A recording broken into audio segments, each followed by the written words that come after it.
పహల్గామ్ ఉగ్రదాడి తర్వాత పాకిస్తాన్ భారత్ మధ్య పరిస్థితి ఉద్రిక్తంగా మారాయి. క్రికెటర్లో కూడా అదే పరిస్థితి నెలకొంది. ఆసియా కప్ 2025 ఇరు దేశాల మధ్య వివాదం తీవ్ర స్థాయికి చేరుకుంది. షేక్ హ్యాండ్లు కూడా ఇచ్చుకోలేదు. ఆసియా కప్ ట్రోఫీ వరకు అంతా ఐటెన్షనే నెలకొంది.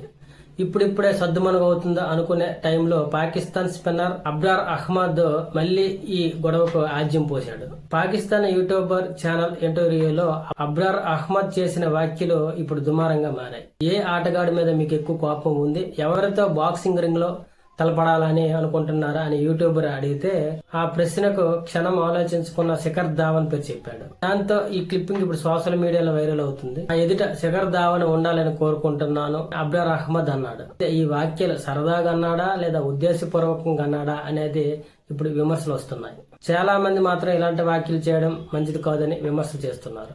ఆసియా కప్ 2025 అబ్రార్ అహ్మద్ అనుకున్న స్థాయిలో రాణించలేకపోయాడు. భారత్ తో జరిగిన ఫైనల్ మ్యాచ్ లో సంజు సామ్సన్ వికెట్ తీసి అబ్రార్ తన స్టైల్లో డగౌట్ వైపుకు వెళ్ళు అంటూ సెలబ్రేషన్ చేశాడు. ఆ మ్యాచ్ లో టీమిండియా ఘన విజయం సాధించడంతో మ్యాచ్ అనంతరం టీమిండియా ప్లేయర్స్ అబ్రార్ ని ట్రోల్ చేస్తూ సెలబ్రేషన్ చేసుకున్నారు.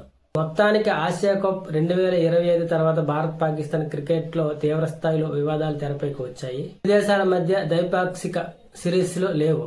భవిష్యత్తులో ఐసీసీ కూడా మ్యాచ్ నిర్వహించకూడదని అనేక వాదనలు తెరపైకి వస్తున్నాయి. ఇరు దేశాల ఆటగాళ్ల మధ్య ఎలాంటి వివాదాలే వరుసగా కొనసాగితే ఐసీసీ ఎలాంటి చర్యలు తీసుకుంటుందో అని క్రికెట్ ఫ్యాన్స్ టెన్షన్ లో ఉన్నారు.